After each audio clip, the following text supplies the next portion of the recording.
আচ্ছা, আমরা এখন যেটা করবো সেটা হচ্ছে প্রভার্টি। অ্যাকচুয়ালি আনএমপ্লয়মেন্ট এবং ডেমোগ্রাফি নিয়ে আমরা পার্ট 1 অ্যান্ড পার্ট 2 কমপ্লিট করেছিলাম। তো এখন আমাদের টপিক হচ্ছে প্রভার্টি, যেটা আশা করি কমপ্লিট হয়ে যাবে আজকেই। তাহলে এটা হচ্ছে পার্ট 3। আচ্ছা চলো, প্রভার্টি মানে কি? প্রভার্টি মানে দারিদ্রতা। আচ্ছা, দারিদ্রতা হচ্ছে একটা ক্যারেক্টার, আর দরিদ্র মানে হচ্ছে তার সেটার ফলাফল বলতে পারো। মানে দারিদ্রতার জন্য আমরা দরিদ্র হই। তো এই প্রভার্টি কি? প্রভার্টি একটা বলতো মাইক্রো ইকোনমিক কনসেপ্ট না macro economic concept? Poverty macro economic concept. কারণ ম্যাক্রো কথাটা কোথা থেকে আসছে? ম্যাক্রো মানে হচ্ছে বৃহৎ, যেটা বৃহৎ একটা পার্ট নিয়ে ডিল করে। তো আমাদের সোসাইটির প্রভার্টি টোটাল ইন্ডিয়ার জিডিপি বলো বা গ্রোথ বলো, সব কিছুতেই একটা ফ্যাক্টর কিন্তু হ্যাম্পার করছে। প্রভার্টি বেশি মানে গ্রোথ হবে না, প্রভার্টি বেশি মানে পার ক্যাপিটা ইনকাম হবে না, বেশি হবে না, মানে সব কিছুর ক্ষেত্রে কি হয়ে যাবে, এই জিনিসটা একটা বাধা তৈরি করবে। তো poverty is a macro economic concept. আচ্ছা, প্রভার্টি কে মেজার করতো আগে? এনএসএসও। এখন কে মেজার করে? এনএসও। তো এনএসএসও চেঞ্জ হয়ে এনএসও হয়ে গেছে। আচ্ছা, এই যে প্রভার্টি, তো প্রভার্টি কথা হচ্ছে আমি যে দরিদ্র বা দারিদ্রতা যে একটা সীমা, আমি তার নিচে আছি না উপরে আছি। আচ্ছা, আমি কি করে বুঝবো তুমি গরিব আমি ধনী, বা আমি গরিব তুমি ধনী? কি করে বুঝবো? নিশ্চয়ই একটা একটা সীমারেখা থাকা উচিত, যে এর উপরে থাকলে তুমি ধনী, এর নিচে থাকলে তুমি দরিদ্র। তো সেই জায়গা থেকে আমরা যেটা ডেভেলপ করেছি, যাকে বলা হয় প্রভার্টি লাইন। মানে প্রভার্টি লাইন মানে দারিদ্র সীমারেখা, ঠিক আছে? তার মানে আমরা একটা লাইন ডেভেলপ করার চেষ্টা করেছি, এটা হচ্ছে আমার দারিদ্র সীমারেখা। তো কেউ যদি এই দারিদ্র সীমারেখার উপরে থাকে, তাহলে সে কি? ধনী, বা তাকে আমি গরিব হিসাবে ট্রিট করবো না, ধনী হোক বা যাই হোক, সে গরিব নয়। আর এই দারিদ্র সীমার নিচে থাকা মানে সে গরিব। তাহলে প্রভার্টি লাইন মানে বলছে যা estimated minimum level of income needed to secure the necessities of life. মানে আমাদের বেঁচে থাকার জন্য তিনটে উপকরণ দরকার: খাদ্য, বস্ত্র আর বাসস্থান। তিনটের মধ্যে সব থেকে এসেনশিয়াল কোনটা? খাদ্য, তারপরে বাসস্থান, তারপরে গিয়ে বস্ত্র। না, বস্ত্র ছাড়াই আমরা বহুকাল বেঁচে এসছি। তো তো আগেকার কথা বলা হচ্ছে, তার মানে আগে খাদ্য, তারপরে শেল্টার। আর যারা বাদ তারা করেছে, তুমি বস্ত্র আগে চাই নাকি আমি ঘরের দরজাটা দিতে চাই? শেল্টার। সেই জন্য মানুষ প্রথমে খাদ্য অন্বেষণ করেছে, তারপরে গাছের কোঠারের মধ্যে বাসস্থান তৈরি করেছে, অ্যান্ড ফাইনালি সে কাপড় দিয়ে তার লজ্জা নিবারণ করেছে। এই তো। তো আমরা যদি দেখি আমাদের নেসেসিটিস অফ লাইফ যদি এর ক্লারিফিকেশন না দেই, তাহলে আমাদের তিনটে হচ্ছে মেইনলি: খাদ্য, বস্ত্র অ্যান্ড বাসস্থান। তো তোমার কত টাকা মিনিমাম তোমার ইনকাম হলে পার ডে তুমি তোমার necessities of life, that means খাদ্য, বস্ত্র, বাসস্থান, এই তিনটেই ফুলফিল করতে পারবে, সেটা হচ্ছে প্রভার্টি লাইন। কত টাকা মিনিমাম হলে, ধরো আমি যদি বলি 30 টাকা পার ডে, তোমার কাছে যদি 30 টাকা থাকে, তাহলে তুমি তোমার খাদ্য, বস্ত্র, বাসস্থানের ফুলফিল করতে পারছো। যদি তোমার 30 টাকার কম থাকে, তাহলে তুমি পাচ্ছ না। ঠিক? তাহলে এটা হচ্ছে প্রভার্টি লাইনের হচ্ছে মিনিমাম লেভেল অফ ইনকাম। সব থেকে কম কত টাকা ইনকাম হলে তুমি এই জিনিসটাকে ফুলফিল করতে পারবে, সেটাকে আমরা প্রভার্টি লাইন বলছি। আর আলটিমেটলি প্রভার্টি লাইন নিয়েই যত ক্যালকুলেশন, প্ল্যানিং কমিশন এই প্রভার্টি লাইনকে ক্যালকুলেট করেছে, এনএসএসও ক্যালকুলেট করেছে, তোমার সুরেশ টেন্ডুলকার কমিটি করেছে, রঙ্গরাজন কমিটি করেছেন, এনরা সবাই কিন্তু আলটিমেটলি প্রভার্টি লাইনকে ক্যালকুলেট করার চেষ্টা করেছেন। তো দেখো, আমি আগে দেখি যে হ্যাঁ, প্রভার্টি দু রকমের হয়ে থাকে। একটাকে আমরা বলতে পারি অ্যাবসোলিউট প্রভার্টি, একটাকে বলি আমরা রিলেটিভ প্রভার্টি। আচ্ছা, অ্যাবসোলিউট প্রভার্টি মানে কি? যে সত্যি অর্থে গরিব, বলে না ইউ আর অ্যাবসোলিউটলি রাইট, মানে যেখানে কোনো মিথ্যার আশ্রয় নেই, যেখানে 99.9% নয়, যেখানে 100% রাইট। তাহলে অ্যাবসোলিউট প্রভার্টি মানে হচ্ছে যে লোকটা সত্যি অর্থে খাদ্য, বস্ত্র, বাসস্থান পাচ্ছে না, সেই লোকটা হচ্ছে অ্যাবসোলিউটলি প্রভার্টির মধ্যে পড়ছে। বুঝতে পারছো জিনিসটা? মানে যার সত্যি অর্থে খাদ্য, বস্ত্র, বাসস্থান কিছুই নেই। আর রিলেটিভ প্রভার্টি মানে কি? তুমি ভাবো আজকে আমার খাদ্য, বস্ত্র, বাসস্থানের অভাব আছে, নেই, বাট মুকেশ আম্বানির সাপেক্ষে তুলনা করো, আমি কিন্তু গরিবস্য গরিব। তার মানে আমি কারো সাপেক্ষে গরিব, আবার কারো সাপেক্ষে আমি কিন্তু হায়ার। তার মানে রিলেটিভ প্রভার্টির কনসেপ্ট আসে অন্যের সাপেক্ষে। এই পৃথিবীর সবাই হয়তো মুকেশ আম্বানির সাপেক্ষে গরিব, পৃথিবী না ইন্ডিয়ার সবাই। তার মানে রিলেটিভ প্রভার্টি যখন তুমি বেসিসটা অন্য কোনো মানুষের ইনকামকে ক্যালকুলেট করছো। তো বলছি ইফ আ পার্সন দেখো falls below the poverty line, যদি কোনো মানুষ প্রভার্টি লাইনের নিচে পড়ে তাহলে সে সেই অর্থে সে অ্যাবসলিউটলি গরিব বা অ্যাবসলিউট প্রভার্টির মধ্যে পড়ছে। দেখো এখানে poverty is calculated on the basis of comparison of income of different income earners in the economy.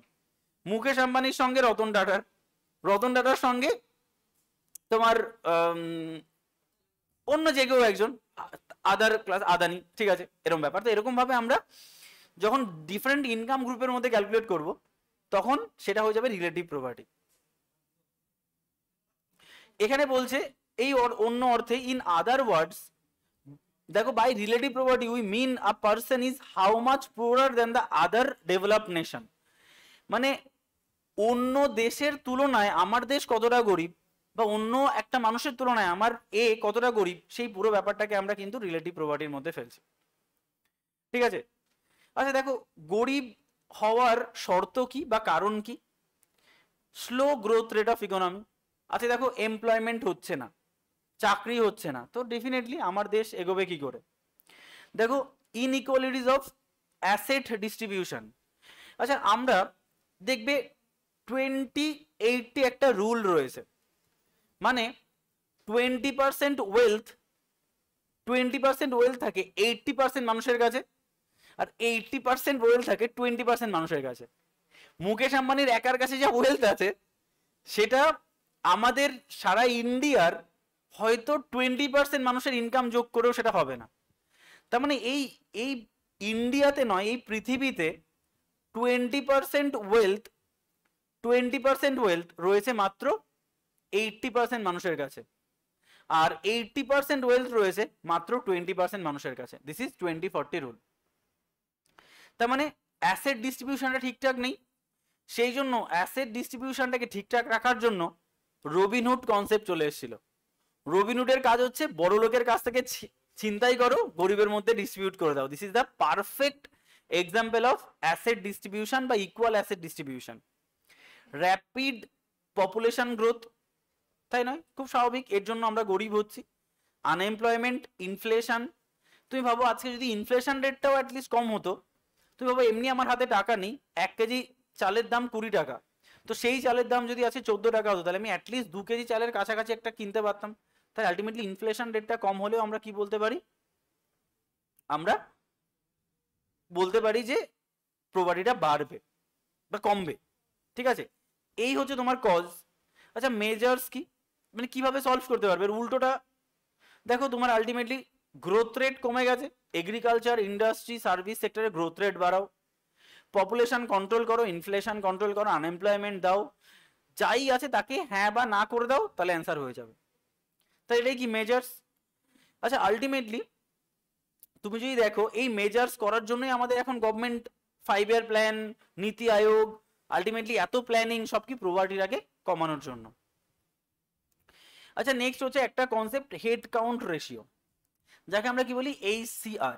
কখনো কখনো তুমি অপশানে HCR পাবে, সেটা দেখে ঘাবড়ে যাবে না, হেড কাউন্ট রেশিও। দেখো হেড কাউন্ট রেশিওর অ্যাকচুয়াল একটা ডেফিনেশন এখানে আমি দিয়েছি, বাট একটু লিখে রাখো হেড কাউন্ট রেশিওর অ্যাকচুয়াল ডেফিনেশন। HCR লেখো, it is the population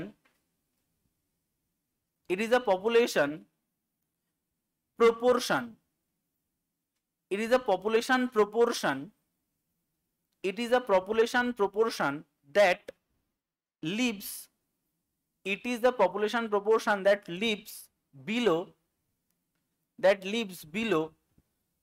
that lives below the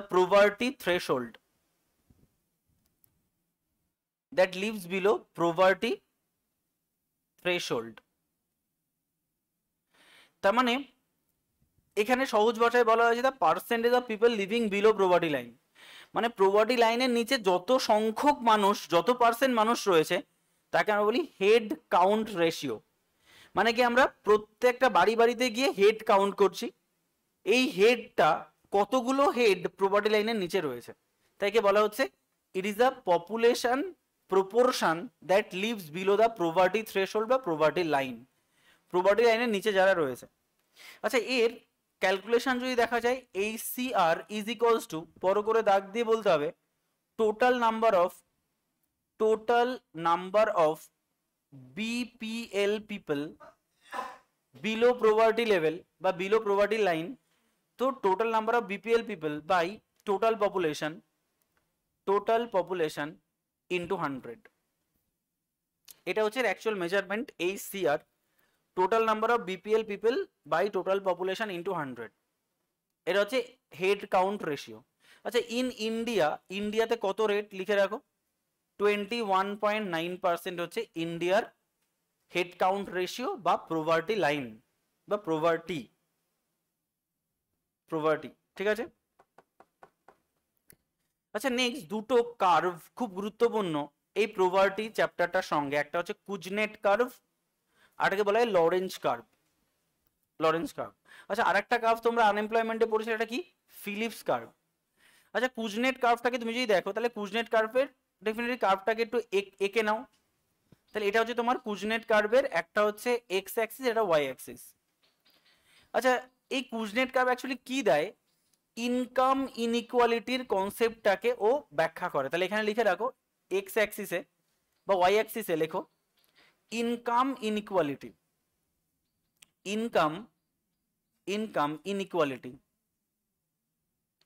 inequality, আর এটাকে আমরা করি কান্ট্রি স্ট্যাটাস,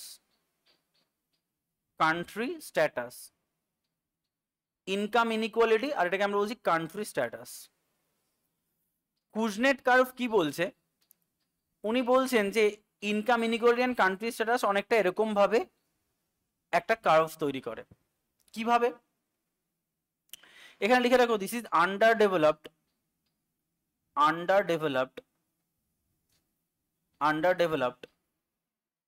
এটা হচ্ছে ডেভেলপিং, আর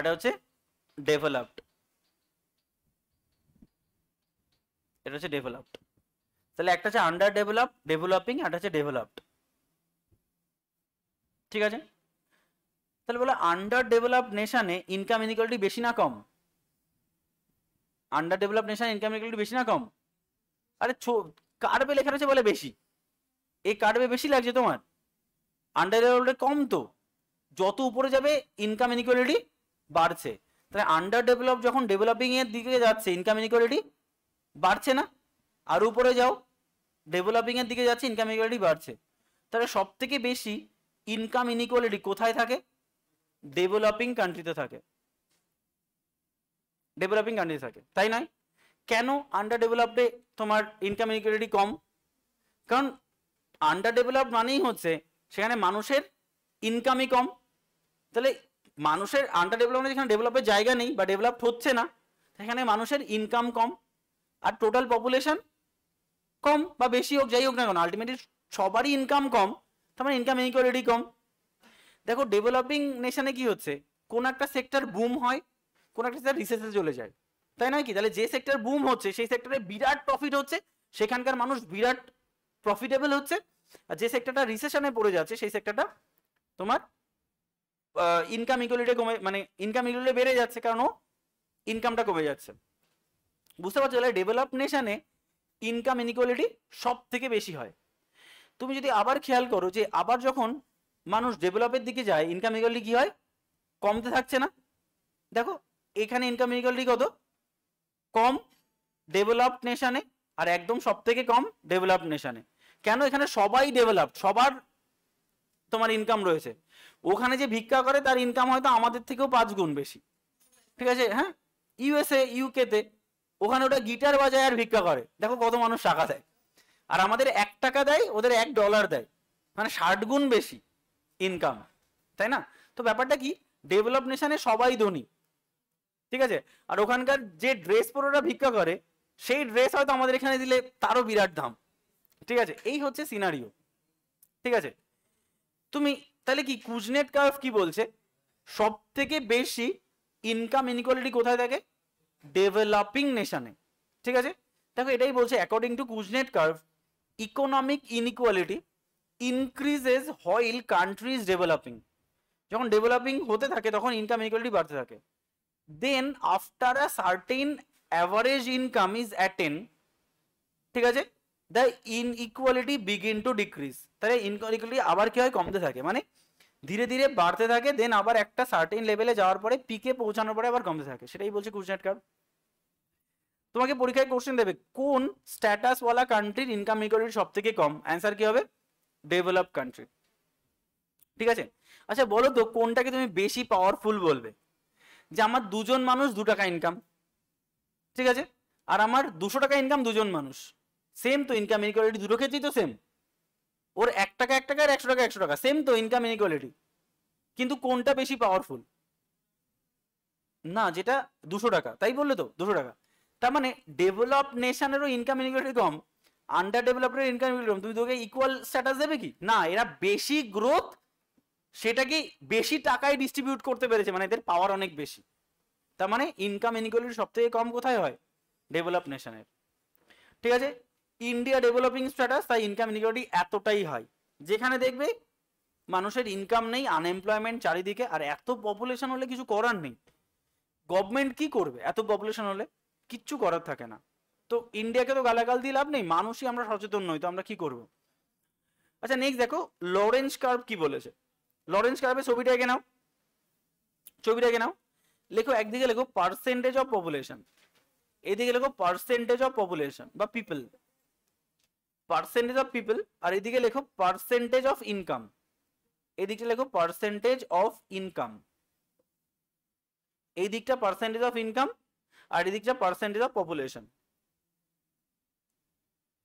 আচ্ছা লরেন্স কার্ভ এই ইনকাম ইনইকুয়ালিটিকে মেজার করেছে, ইনি কি বলেছেন, ইনি স্ট্যাটাস কান্ট্রি স্ট্যাটাস কেমন তার সাপেক্ষে ইনকাম ইনইকুয়ালিটি কিরম হতে পারে সেটা বলেছেন, আর লরেন্স কার্ভ বলেছে চলো আমি মেজার করবো ইনকাম ইনইকুয়ালিটি।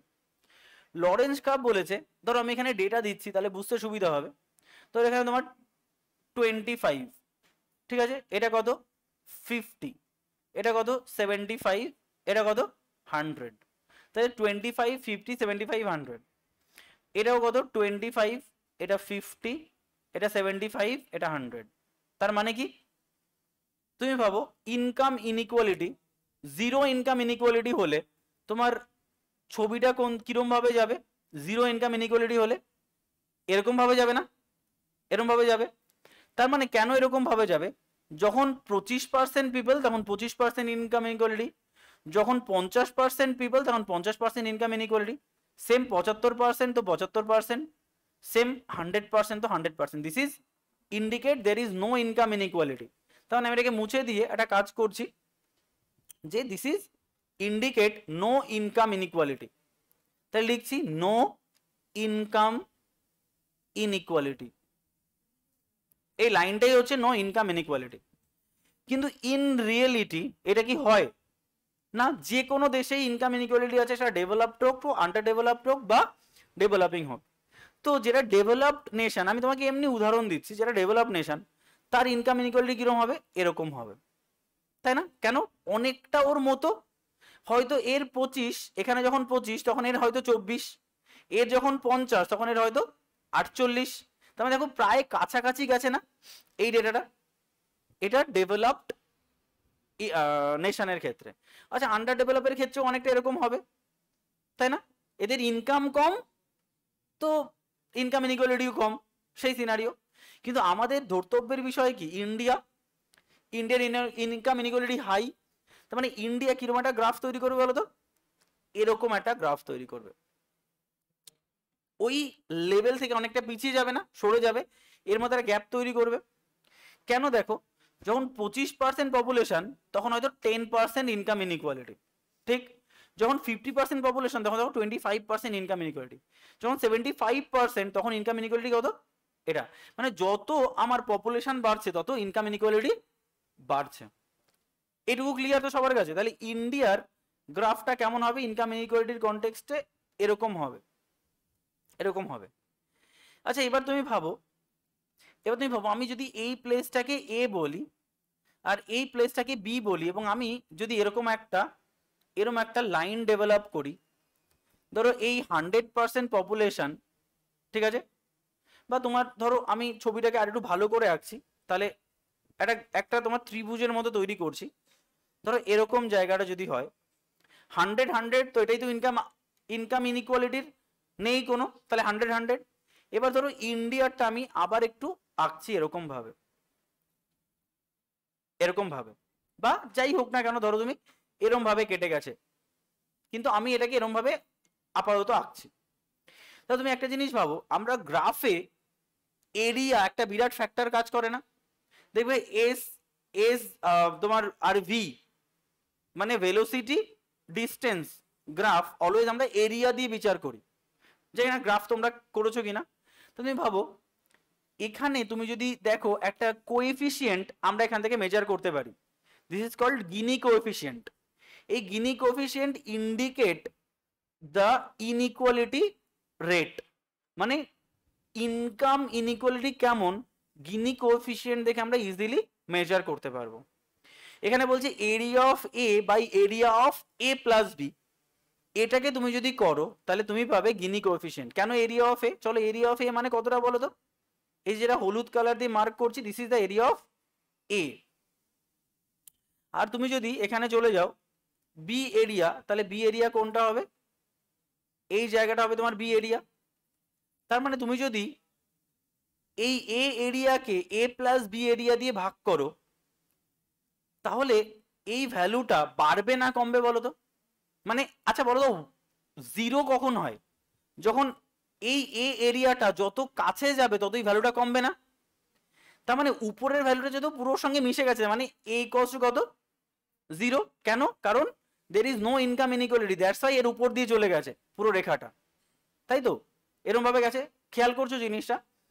কিন্তু যখনই ও এরকম ভাবে না গিয়ে এরকম ভাবে যাচ্ছে, এরকম ভাবে যাচ্ছে, তার মানে কি ইনকাম ইনইকুয়ালিটি আছে, মানে একটা গ্যাপ তৈরি করছে, মানে যত বেশি ইনকাম ইনইকুয়ালিটি তত এরিয়া অফ এ গ্রেটার, তাই নয় কি? তার মানে area of A by area of A plus B এই ভ্যালুটা বেশি হবে যদি এরিয়া অফ এ যত বাড়বে, আর এরিয়া অফ এ যত বাড়বে দ্যাট মিনস তত হবে ইনকাম ইনইকুয়ালিটি। তাই এটা এই মেজারমেন্টের মাধ্যমে আমরা কি পেতে পারি? আমরা পেতে পারি ইনকাম ইনইকুয়ালিটির মানে পার্সেন্টেজটা কত, বা ইনকাম ইনইকুয়ালিটির রেটটা কত, বা রেশিওটা কত। তাই লিখে রাখো গিনি কোএফিসিয়েন্ট কি মেজার করে, লেখো মেজার্স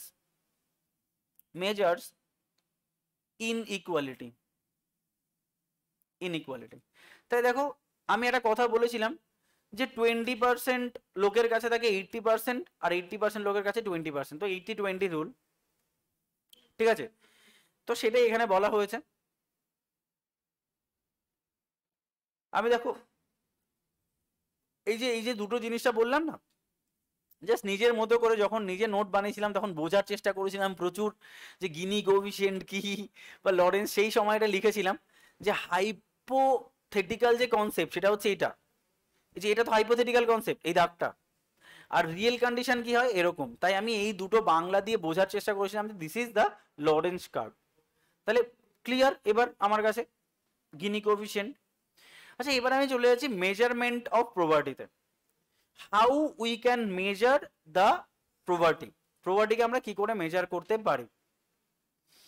দেখো প্রবার্টিকে মেজার করার জন্য চারটে কমিটি চারটে সময় কাজ করেছে, একটা প্ল্যানিং কমিশন, এনএসএসও, তোমার সুরেশ টেন্ডুলকার কমিটি এবং রঙ্গরাজন কমিটি। এই চারটে কমিটি তোমার ইনকাম তোমার লেভেলটাকে মেজার করেছেন যে এই ইনকাম থাকলে সে গরিব নয়, আর এই ইনকাম থাকলে সে তোমার গরিব। মানে অ্যাকচুয়ালি এদের টার্গেট কি? To measure the poverty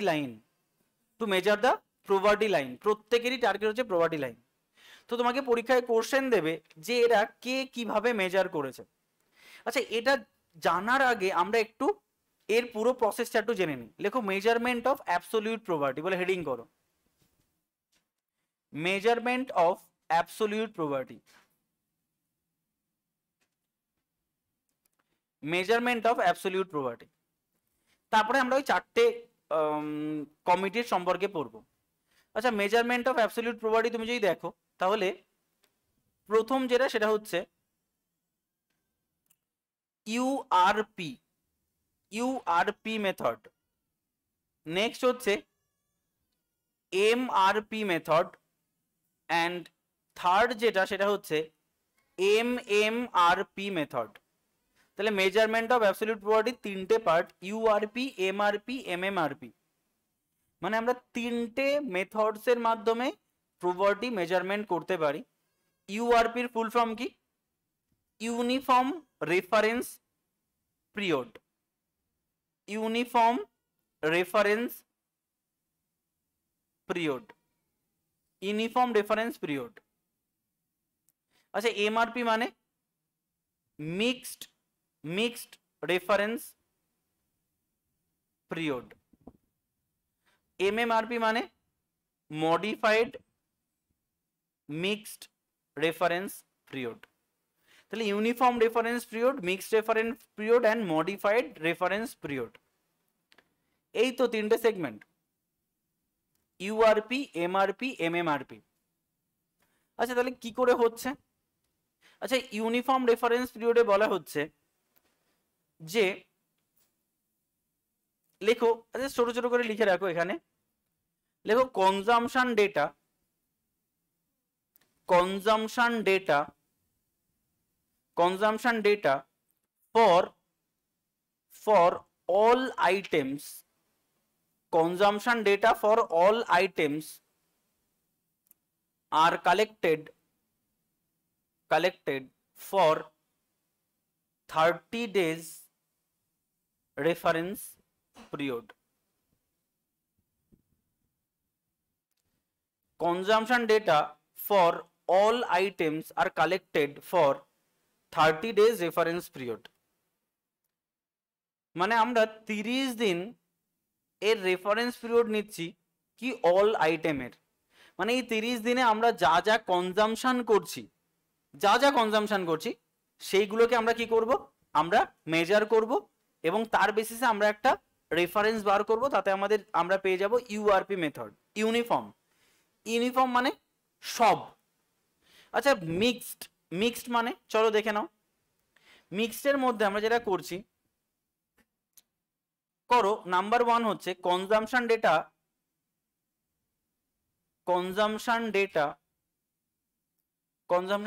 for 5 non food items, consumption data for 5 non-food items for 365 days reference period. তাহলে consumption data for non-food items of 5, তাহলে 5 non-food items এর উপরে আমরা 365 দিনের ডেটা নেব। আচ্ছা, নন ফুড আইটেমস কি কি? 5টা। নাম্বার 1 হচ্ছে ক্লোথস,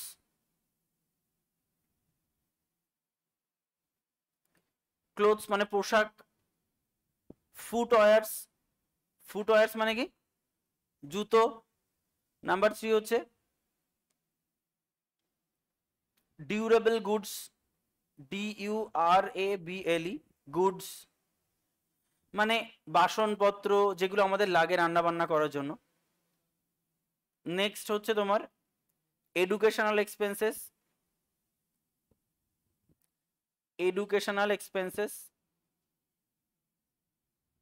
আর নাম্বার 5 হলো তোমার মেডিকেল এক্সপেন্স। ক্লিয়ার? তাহলে clothes, footwears, durable goods, education and medical expenses, এই 5টা জিনিসের 365 দিনের মেজারমেন্ট করবো, ব্যাস, দ্যাটস ইট, আর কিছু না। মডিফাইড মানে আরো অ্যাডভান্স না? তাহলে এখানে লেখো কনজাম্পশন ডেটা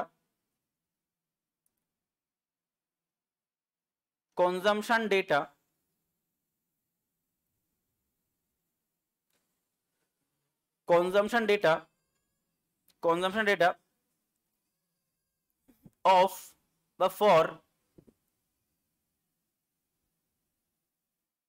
গুছিয়ে নি, দাঁড়াও। আচ্ছা, 1 নাম্বার লেখো, এখানে 3টে জিনিস মেজার করব। একটা হচ্ছে 5 non-food items, 5 non-food items for 365 days, 5 non food items for 365 days, মানে কোনটাকে নিলাম, এমআরপি কে নিলাম। Number two, 7 days, 7 days period for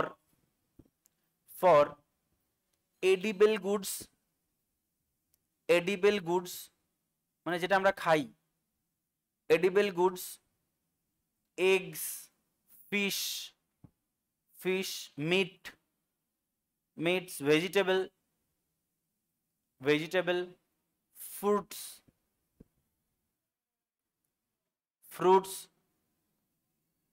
even যে অ্যালকোহল মানে পান, টোবাকো, যেগুলো আমাদের নেশার জিনিস, পান, টোবাকো, ইটিসি। এইগুলো কি কসমেটিক্স, এগুলো হচ্ছে আমাদের 7 days পিরিয়ড। 3 নাম্বার যেটা আমরা নেব সেটা হচ্ছে 30 days পিরিয়ড ফর 30 দিনের কি নেব আমরা, remaining food items, fuel, light, rents, taxes, etc. কয়েকটা জিনিস লিখে দিলাম, tax, etc, rents, tax, etc. তিনটে জিনিস ক্লিয়ার হলো? তাহলে তোমার কাছে কোনটা মোর অথেন্টিক লাগছে আমি এখনো বোঝাইনি। এমএমআরপি মানে আমি কি চাইছি, আমি প্রপার্টি মেজার করতে চাইছি। প্রথমত হচ্ছে একজন বলছে আমি যা খাবো, যা ভোগ করব তার উপরে মেজার করো, ঠিক আছে? তাহলে সেটা হচ্ছে ইউআরপি মেথড, বা সত্যি কথা বলতে ইউআরপির কনসেপ্টটাই হচ্ছে যে খাদ্য, বস্ত্র অ্যান্ড বাসস্থান, এই তিনটে জিনিসকে ফোকাস করো, বা শুধু খাবারকে ফোকাস করো। তিনটের মধ্যে এরা ফার্স্ট প্রায়োরিটি। তাহলে ইউআরপি হচ্ছে 30 দিনের তুমি যা কনজিউম করছো, মানে খাবার, মানে ওনটা ইভেন বস্ত্র এবং বাসস্থানকে অতটা প্রায়োরিটি দেয়নি, শুধু খাবার, ঠিক আছে? এমআরপি বলছে যে না, ওরকম ভাবে ক্ল্যারিটি আনলে হবে না। দেখো খাদ্য, বস্ত্র, বাসস্থান এই তিনটে হচ্ছে আমাদের মেন।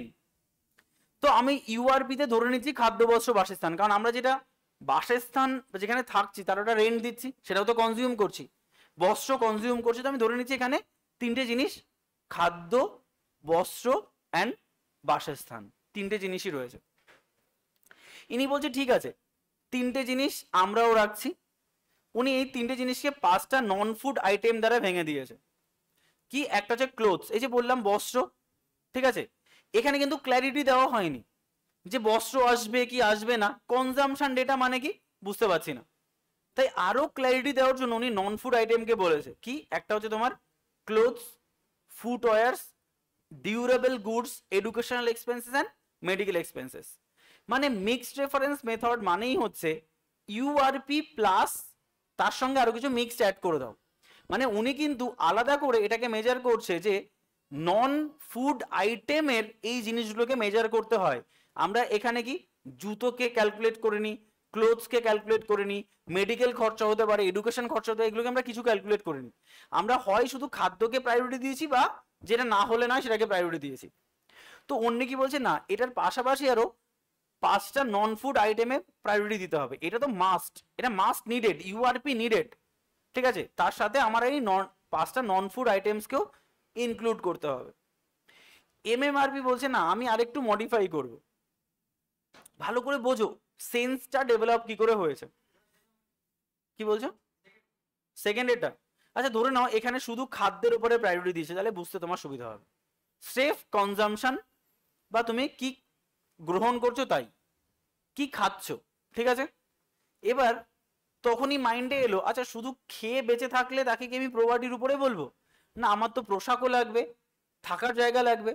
তো তখন এমআরপি মেথডে বলা হয়েছে না, এটা তো মাস্ট নিডেড, এর সাথে আরো 5টা নন ফুড আইটেমের 365 দিনের ডেটা কালেক্ট করতে হবে। যেমন ক্লোথস, তুই ভাবো একটা পোশাক কিনলে মিনিমাম 1 বছর তো থেকেই যায়, একটা জুতো কিনলে 1 বছর থেকেই যায়, মানে যেগুলো মোটামুটি 1 বছর একটা ভ্যালিডিটি রয়েছে। যেমন তুমি ভাবো কিছু ডিউরেবল গুডস, যেমন তুমি একটা প্রেশার কুকার কিনেছো, দুদিনে নষ্ট হবে না, মিনিমাম 1 বছর। দেখো এডুকেশনাল এক্সপেন্স, তুমি এক একটা সেমিস্টার বা এক একটা বছরের সাপেক্ষে তুমি এক একটা স্টেপ এগো, মানে ধরো আমি আজকে ক্লাস 6-এ পড়ি, তারপরে আমি ক্লাস 7-এ উঠলাম, তার মানে 1 বছরের একটা টাইম ফ্রেম আর কত খরচা হয়েছে। মেডিকেল এক্সপেন্সেস, দেখো মেডিকেল এক্সপেন্সেস আমরা 1 বছরের ট্রিটমেন্ট করছি, 1 বছর আমরা অনেকবার অসুস্থ হচ্ছি, বা আলটিমেটলি 1 বছর আমাদের কত খরচা হচ্ছে।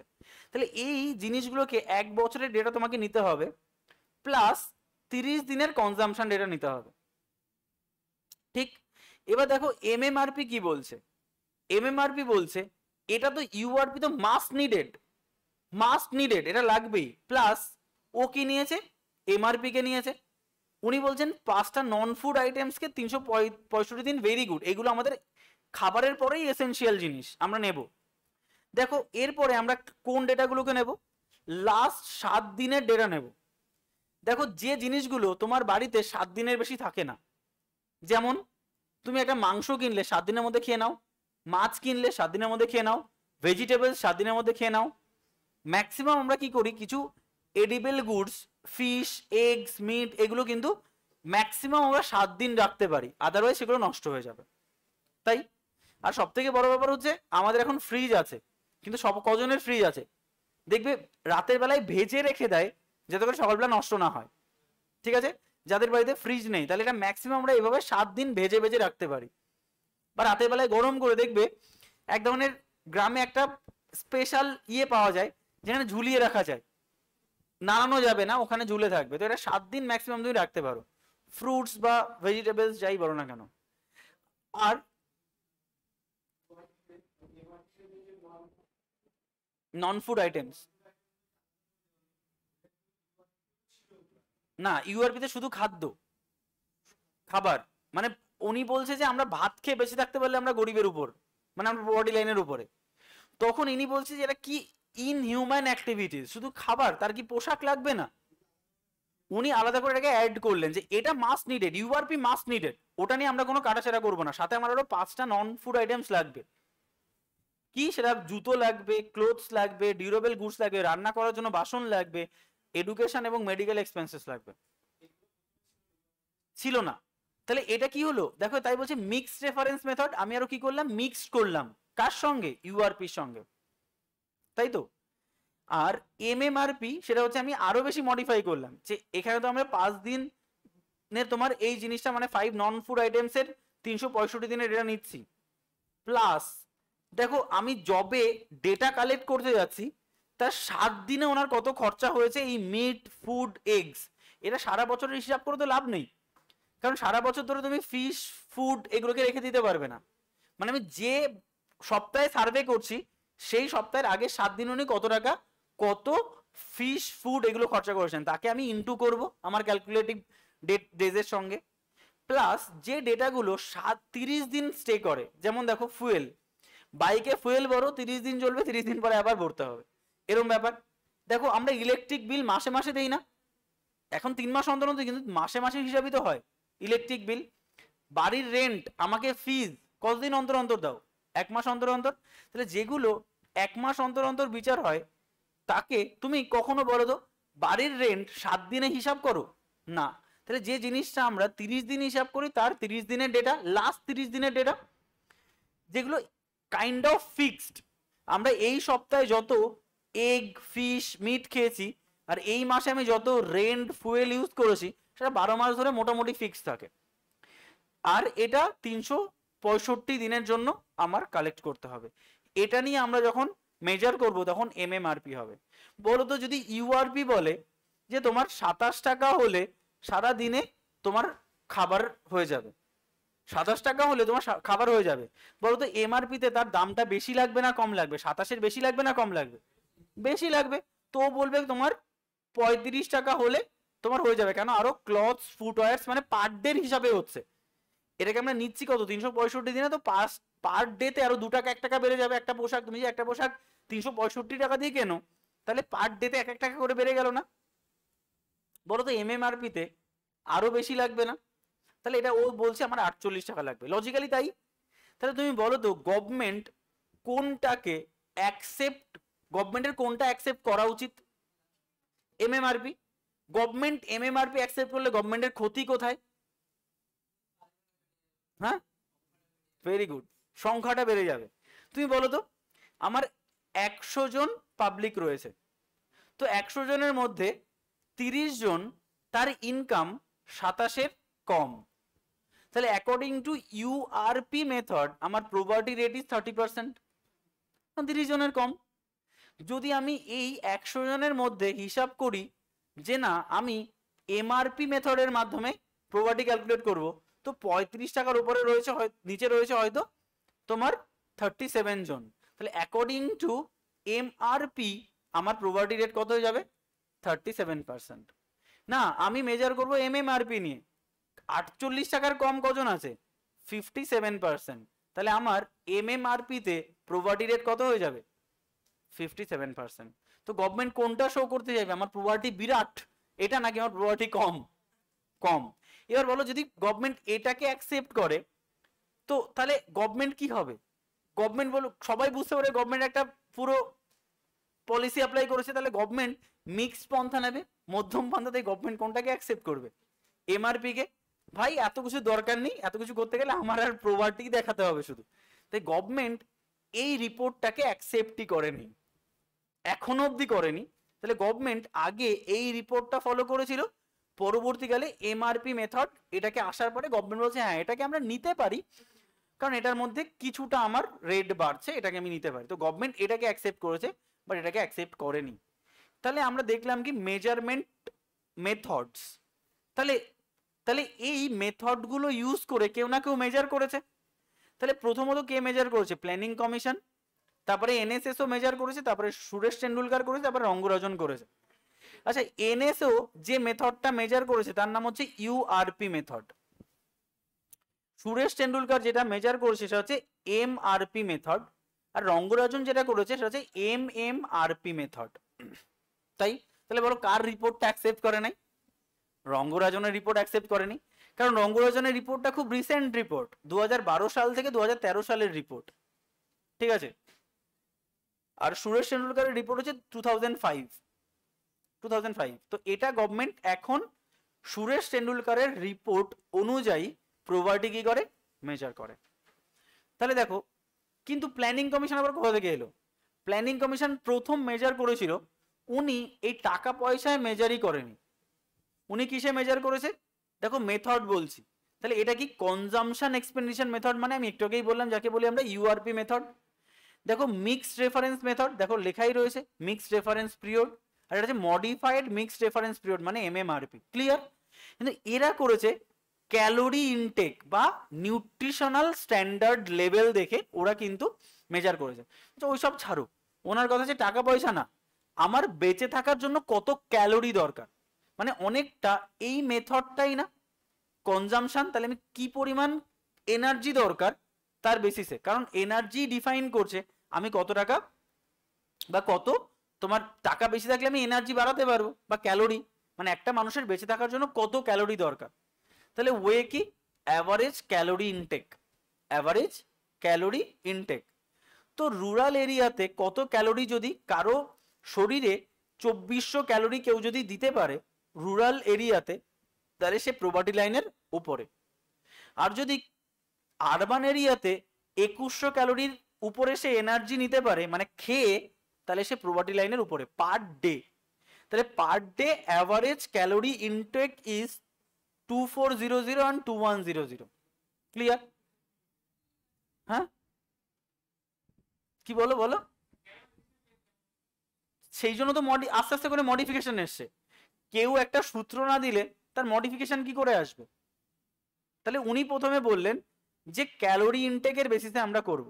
বলো তো কেন রুরাল এরিয়ার ক্যালোরিটাকে ইনি বেশি ধরলেন?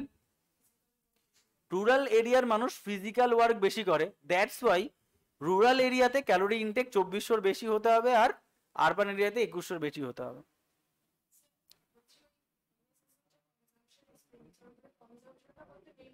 খাবার ঠিক আছে, তাহলে দেখো 2400 আর 2100, এবার তুমি ভাবো, বলো তো আমার শহরে থাকতে বেশি টাকা লাগে নাকি গ্রামে থাকতে বেশি টাকা লাগে? তাহলে কোথাও না কোথাও এই বাজিটা উল্টে যাচ্ছে না? তাহলে বলছে রুরাল মানুষ বেশি ধনী হতে হবে তুলনায় আরবান মানুষ থেকে। তাই অ্যাকসেপ্ট করতে পারলাম না জিনিসটাকে, যে কেমন একটা হয়ে যাচ্ছে, তোমাদের যেমন কেমন একটা লাগছে না? তাই আমরা এটাকে বললাম যে এনএসএসও কে দায়িত্ব দিলাম যে ভাই তুমি মেজার করো। তো ও তখন বললো না ক্যালোরি ফ্যালোরি বাদ, রুপি পার মেম্বার পার ডে হিসাব হবে, মানে প্রতিদিন প্রতি একজন মেম্বারে একদিনে কত টাকা লাগবে, অনেকটা এরকমই ক্যালোরির মতো করেই কিন্তু আলটিমেটলি কত লাগবে। তো উনি বলছেন যে রুরাল এরিয়াতে একজন লোক যদি 30 টাকা খরচা করতে পারে বা তার হাতে যদি থাকে পার ডে, তাহলে সে প্রপার্টি লাইনের উপরে থাকবে। আর ইনি বলছেন আরবান এরিয়াতে যদি 50 টাকার উপরে থাকে তাহলে তার প্রপার্টি লাইনের উপরে থাকবে। তার মানে দেখো রুরাল এরিয়াতে 900 টাকা হলে সংসার চলে যাবে একজনের, আর আরবান এরিয়াতে 1500 টাকা হলে সংসার চলে যাবে একজনের। আচ্ছা, এটা হচ্ছে এনএসএসওর রিপোর্ট, মানে এটা কি অথেন্টিক? তখন সুরেশ টেন্ডুলকার বললেন যে না, এটা কেমন একটা লাগছে, আপনি শুধু বলছেন যে এই পরিমাণ টাকা হলে সে এই পরিমাণ ভাবে দেশ সংসার চালাতে পারবে, কিন্তু তাহলে কি তার কি কোনো এডুকেশনাল এক্সপেন্সেস নেই, মেডিকেল এক্সপেন্সেস নেই? তখন উনি কি করলেন, এর সঙ্গে আরো কি অ্যাড করলেন, মিক্সড কিছু পার্ট অ্যাড করলেন, 5 নন ফুড আইটেমস অ্যাড করে উনি হিসাব করলেন রুপিস মেম্বার পার ডে। ভালো ব্যাপার, উনি আরো কমিয়ে দিয়েছেন ওটা অ্যাড করে, উনি আরো জিনিসপত্র, এখানে কি কনজামশন কি বলো, ভালো করে খেয়াল করো, একটা কথা বলা হয়েছে অল আইটেমস, যাই খাবো সেটাকে অ্যাড করো। ইনি এখানে বলেছে না যেগুলো গুরুত্বপূর্ণ খাবার সেগুলো খাও, যেটা এসেনশিয়াল খাবার, ভাত ভেজিটেবল। ফলে উনি এটাকে কি করলো, একটু মডিফাই করলো, খাবারের আইটেম কমিয়ে দিল আর 5টা নন ফুড আইটেমকে নিল। তাহলে উনি কি করলেন, মিক্সড রেফারেন্স মেথড ইউজ করে গভর্নমেন্টকে দেখালো এত টাকা লাগে না আমাদের।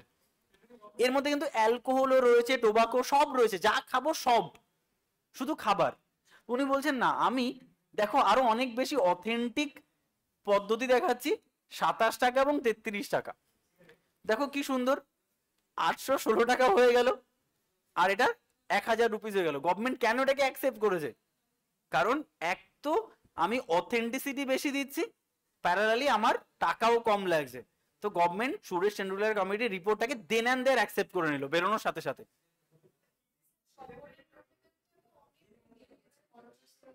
না এবার দেখো ব্যাপারটা হচ্ছে, এই কথা বলো না, দেখো তাহলে এটা কত হচ্ছে, এটা তোমার কমে দিয়েছে। এবার দেখো আমার টার্গেট কি, এটা গভর্নমেন্টেরই তো পলিসি, গভর্নমেন্টেরই তো কমিটি কমিটি তাহলে সেই হিসাবে গভর্নমেন্ট তো কমিটি বার করবে। এবং দেখো এটা কিন্তু ওরম ভাবে ইচ্ছা করে কমায়নি, এগুলো ইচ্ছা করে কমানো যায় না, এগুলো ডেটা ওরিয়েন্টেড, এক্সেল শিটে ডেটা দেখিয়ে বলেছে যে দেখুন আমরা ঘরে ঘরে গিয়ে সার্ভে করেছি সেন্সাসের মতো, তো এটা হচ্ছে। তাহলে হুম, এইটা ধরেই ম্যানেজ করা হয়, হয় গ্রহণযোগ্য নয় তো, সেই জন্য দেখো, সেই জন্য তো গ্রহণযোগ্য নয় বলে আমরাও ফুঁসে উঠেছি যে কি 1000 টাকায় একটা মানুষের একটা মাসে চলবে, 1000 টাকা একটা মাস, ইজ ইট পসিবল? একদিনে 1000 টাকা চলে না এখন আমাদের। তো তখন রঙ্গরাজন বললো না এটা হয় না। দেখো রঙ্গরাজন এটাকে বাড়িয়ে কত করলো, 32 টাকা এবং 47 টাকা, যেটা অনেকটা গ্রহণযোগ্য।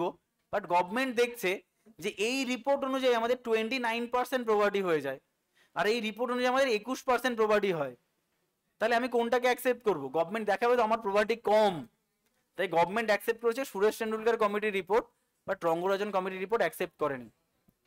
ঠিক আছে, তাই দেখো এখানে বলছে রঙ্গরাজন কমিটির রিপোর্টে, রঙ্গরাজন কমিটির রিপোর্টে 29.5% কি হচ্ছে আমার প্রপার্টি রেট, আর এখানে কত 21% প্রপার্টি রেট। তাহলে গভর্নমেন্ট কোনটাকে অ্যাকসেপ্ট করেছে? এটাকে। দেখো সুরেশ টেন্ডুলকারের বেসিক নিডস এর উপরে গুরুত্ব দেওয়া হয়েছে, ফুড ক্লথস অ্যান্ড শেল্টার, যেটাকে আমি আরো ডিটেলে তোমাকে লিখিয়ে দিয়েছি। আর এরা কি আরো ফান্ডামেন্টাল কিছু ক্রাইটেরিয়া, এডুকেশন হেলথ এগুলো, যেটাকে আমি ডিটেলে তোমাকে লিখিয়ে দিয়েছি এমএমআরপি। এটা কি সেই সময় আমার কাছে এই ডেটা ছিল না, এটা মডিফাইড নোট, তাই তোমাকে আমি এই জায়গাটা আরো ডিটেলে লিখিয়ে দিলাম।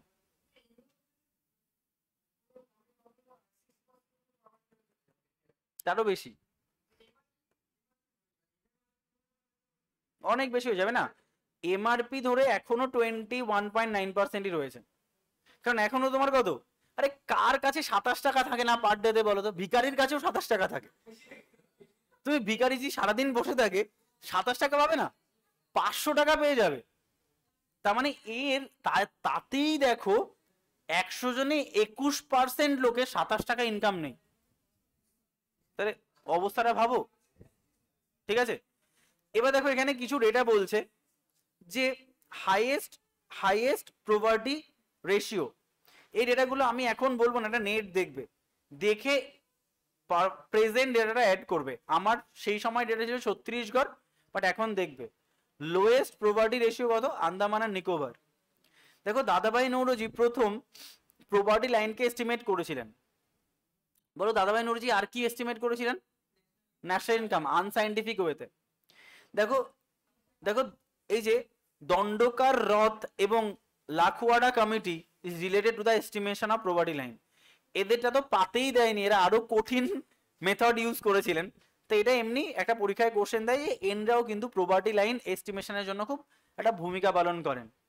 আচ্ছা, অ্যাবসলিউট প্রপার্টি আমরা আন্ডার ডেভেলপ নেশনে দেখতে পাই, আর ডেভেলপিং কান্ট্রিতে আমরা, মানে আন্ডার ডেভেলপড অ্যান্ড ডেভেলপিং কান্ট্রিতে আমরা অ্যাবসলিউট প্রপার্টি দেখতে পাই, রিলেটিভ প্রপার্টি জেনারেলি ডেভেলপ কান্ট্রিতে হয়, তাই না? রিলেটিভ প্রপার্টি মানে যে দেশটা অলরেডি উন্নত বা অলরেডি ডেভেলপড হয়ে গেছে, তখন বলে তোর থেকে আমি কত ধনী বা তোর থেকে আমি কত গরিব। কিন্তু আন্ডার ডেভেলপ বা ডেভেলপিং এ আমরা অ্যাবসলিউট প্রপার্টি দেখতে পাই। এই হচ্ছে তোমার পুরো সিনারিওটা। আচ্ছা এবার চলো কতগুলো আমরা একটু অনলাইনে লিখে নিই, দুটো তিনটে লাইন লেখো। ইন ইন্ডিয়া, লেখো in India, in India, in India approx 26% people, 26% people is living BPL sector. মানে এটা কিন্তু কোনো রিপোর্ট নয়, এটা প্রেজেন্টলি 21 নয় 26, আর 21 কি according to census data, but এটা হচ্ছে আমরা নর্মাল যে প্রভিশনাল মেথড ক্যালকুলেট করি তার মাধ্যমে এটা একবার ডব্লিউবিসিএস এ দিয়েছিল, তাই ওটাকে লিখিয়ে দিলাম। বিলো প্রপার্টি লাইন, দেখো তোমার রেশন কার্ডটা কি আজকে দেখবে, তোমার রেশন কার্ডে লেখা রয়েছে এপিএল, রেশন কার্ড অনুযায়ী নয়, এই নাম থেকেই রেশন কার্ড বানানো হয়েছে যে আমি বিপিএল সেক্টর হলে আমি এক্সট্রা সুবিধা পাবো, আর আমি এপিএল সেক্টর হলে আমি একটু কম সুবিধা পাবো। নাম্বার 2 দেখো, এটা হচ্ছে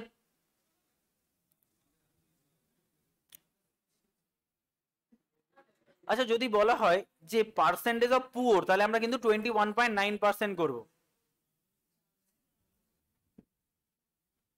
দেখো অ্যাপ্রক্স 26% হচ্ছে বিপিএল সেক্টর, যদি বলা হয় পার্সেন্টেজ অফ পুয়ার কত, 21.9, কারণ এই রিপোর্টটাই কিন্তু আমরা করব, কিন্তু এটা হচ্ছে নর্মাল প্রেজেন্টলি যদি বলে তাহলে আমরা 26 করব, ঠিক আছে। ওড়িশা, এটা কি ওড়িশা কি স্মলেস্ট মানে কি হাইয়েস্ট, হাইয়েস্ট প্রপার্টি, ঠিক আছে, যেটা হবে করে নিও, আমি আর এখানে সংশোধন করছি না, তোমরা একটু দেখে নিও। লেখো people, people below, people below poverty line, people below poverty line, people below poverty line in India, people below poverty line in India are based on, people below poverty line in India are based on whether they are entitled, people below poverty line in India are based on whether they are entitled to a minimum prescribed food basket,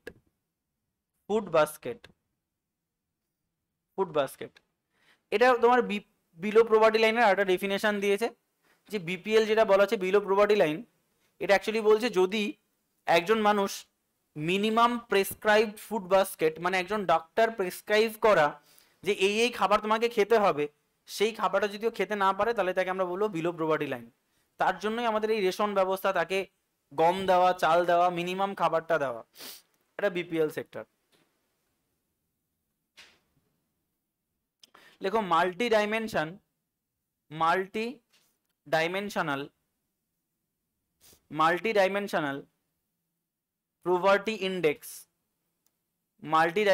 poverty index is a broad concept বা broader concept. Multidimensional poverty index is a broader concept which says that poverty does not depend upon the income, but also includes